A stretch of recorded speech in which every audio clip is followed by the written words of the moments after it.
Olá jovens, meu nome é Thiago, sejam bem-vindos ao canal Ciência Elétrica e hoje nós vamos começar a estudar os circuitos mistos, ou seja, os circuitos que são compostos por dispositivos em série e em paralelo.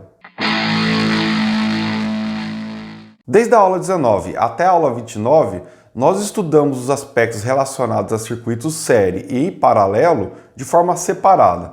Agora vamos dar mais um passo, que é o quê? Unir esses dois tipos de configurações no mesmo circuito. Como as possibilidades de circuitos mistos são basicamente infinitas, você deverá examinar cada uma de forma muito cuidadosa e então analisar qual é o melhor caminho para você se tomar, para você determinar aí os parâmetros ou as grandezas desconhecidas de um circuito.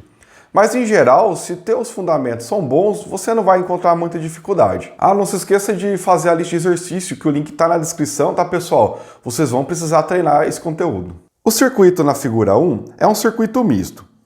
A primeira coisa a se fazer é identificar quais são os elementos que estão em série e os que estão em paralelo. Por exemplo, os resistores R1 e R2 não estão em série, devido ao resistor R3 estar conectado ao ponto comum B, entre R1 e R2. Os resistores R2 e R4 não estão em paralelo, porque eles não estão conectados em ambas as extremidades. Eles estão separados por uma das extremidades pelo resistor R3. Analisando com cuidado, veremos que os resistores R3 e R4 estão em série, porque eles compartilham somente um ponto, o C, e nenhum outro elemento está conectado nesse ponto.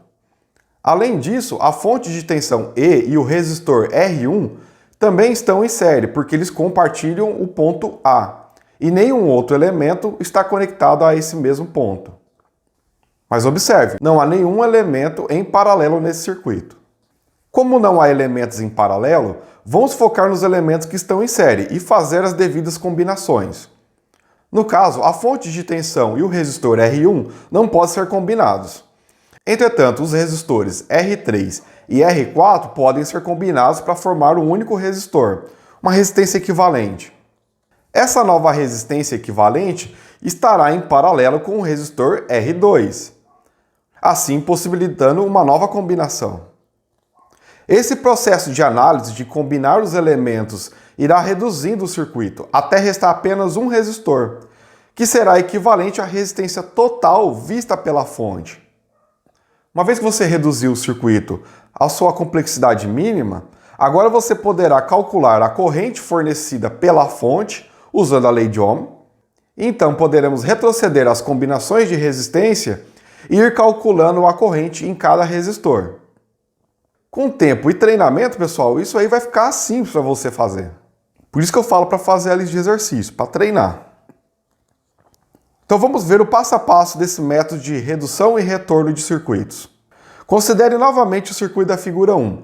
Imagine que queremos descobrir a tensão do resistor R4.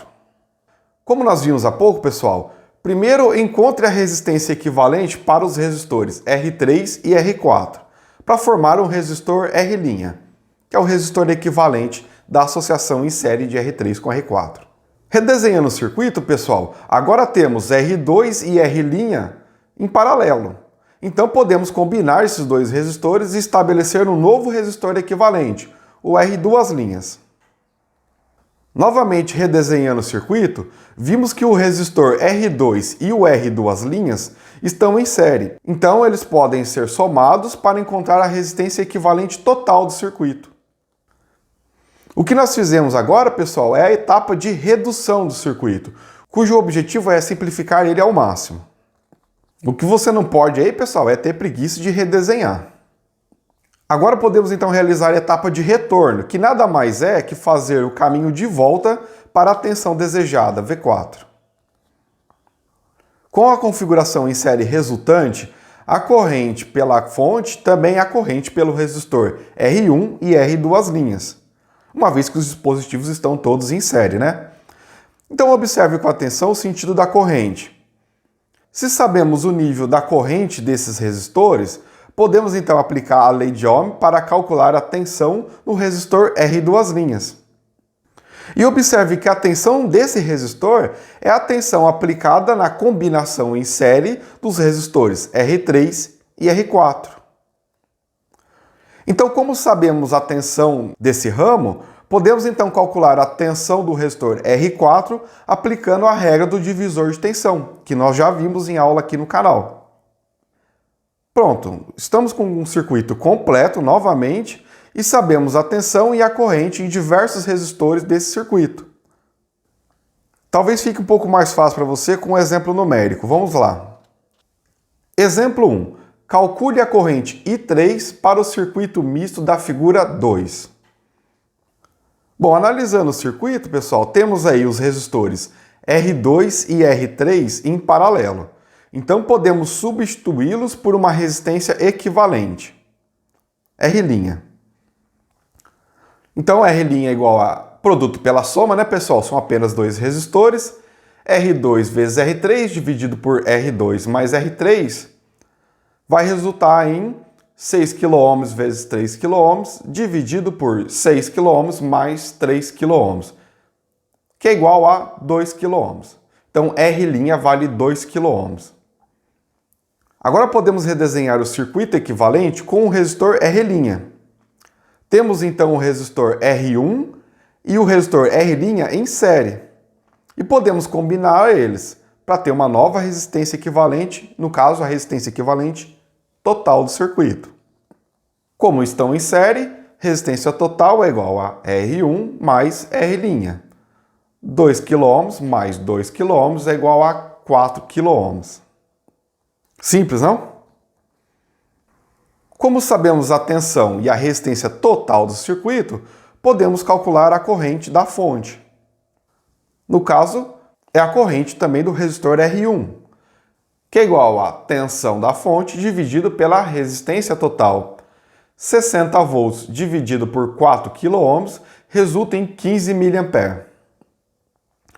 Ou seja, 15 mA está saindo da fonte e está atravessando o resistor R1. Tendo em vista, pessoal, que R1 e R' estão em série com a fonte, observe bem o circuito reduzido, todos eles têm a mesma corrente. Então a corrente do resistor R1 também é a corrente que entra no nó da combinação de R2 com R3, porque R' representa R2 e R3. Então se a corrente do R1 que entra no nó, podemos aplicar então a regra do divisor de corrente e determinar então I3. Então I3 é igual a R2 dividido por R2 mais R3 vezes a corrente que entra no nó, I1. Então, atribuindo os valores, temos 6 kΩ dividido por 6 kΩ mais 3 kΩ, tudo isso vezes 15 mA. Não esqueça aí, pessoal, quanto que vale aí cada um desses prefixos, né? O resultado é 10 mA. Ou seja, 15 mA sai pela fonte, atravessa o resistor R1. Observe lá no circuito original da figura 2, pessoal. Essa corrente de 15 mA encontra um nó, então ela vai ser dividida em duas partes. Uma parte vai atravessar o resistor R2 e a outra parte vai para R3. Como o R3 tem um valor de resistência menor em relação a R2, terá uma corrente maior. Nesse caso, R3 é metade de R2, ou seja, a corrente deverá ser o dobro. Observe que o resultado aí de I3 deu 10 mA, ou seja, R2 então deverá ter 5 mA, cuja soma de 10 com 5 mA vai dar os 15 mA que está entrando no nó através de R1. Tá? Então, se você aplicar a lei de Kirchhoff para as correntes aqui, vai comprovar o resultado. Observe, pessoal, que para a solução desse exemplo, nós só usamos os conteúdos já publicados nesse canal. Nenhum conteúdo novo foi necessário aqui, tá? Só precisamos analisar o circuito com bastante cuidado. Então, por isso que eu falo para vocês, pessoal, faça já a sua inscrição no canal para acompanhar todos os conteúdos que nós vamos apresentando aqui, né, publicando os novos vídeos. E também, se você está gostando, deixe seu like para contribuir com o canal. Exemplo 2. Considerando o circuito na figura 3, A. Determine as correntes I4 e IS e a tensão V2. Então, nesse circuito, nós temos uma fonte apenas de 15 volts e 4 resistências. Na inspeção visual desse circuito, podemos ver que não há resistores em série, correto, pessoal? Observe com atenção aí. Mas os resistores R2 e R3 estão em paralelo. Então, nós podemos simplificar o circuito, calcular uma resistência equivalente para esses dois resistores. Então, vamos chamar de R', que é igual a produto pela soma de R2 com R3. Atribuindo os valores, nós temos aí 9 kΩ vezes 3 kΩ, dividido por 9 kΩ mais 3 kΩ, resultando em 2,25 kΩ. Ou seja, R' vale 2,5 kΩ.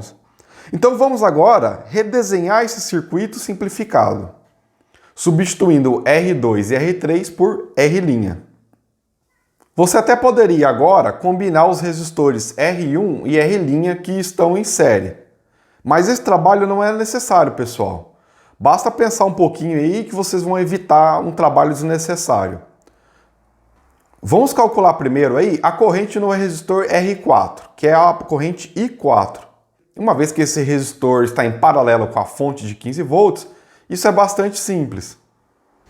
Então temos aí, I4 é igual a tensão do resistor 4 dividido por R4. Lei de Ohm, né, pessoal? Como o R4 está em paralelo com a fonte de tensão, temos então E dividido por R4, que é igual a 15 dividido por 8 kΩ, que resulta em 1,875 mA. Então já temos a corrente I4 e sabemos que os mesmos 15 volts da fonte são aplicados nos resistores R1 e R', que estão em série, né? Então, para calcular a tensão no resistor R', e observe que a tensão do resistor R' é a mesma tensão no resistor R2, porque R', pessoal, representa a combinação em paralelo de R2 com R3. E lembra, dispositivos em paralelo têm a mesma tensão. Nunca se esqueça disso. Então, se eu calcular a tensão no resistor R', eu estou calculando a tensão V2, que é a tensão do resistor R2.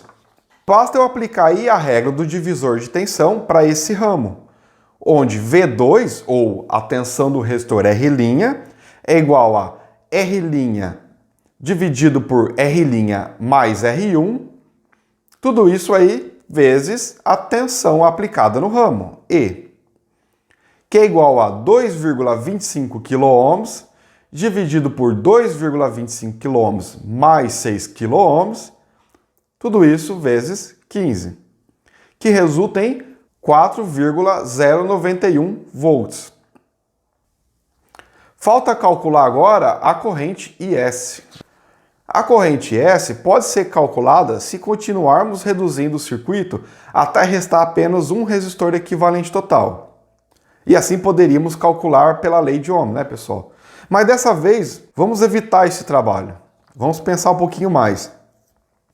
Sabemos aí que a corrente IS é igual à soma das correntes I1 e I4.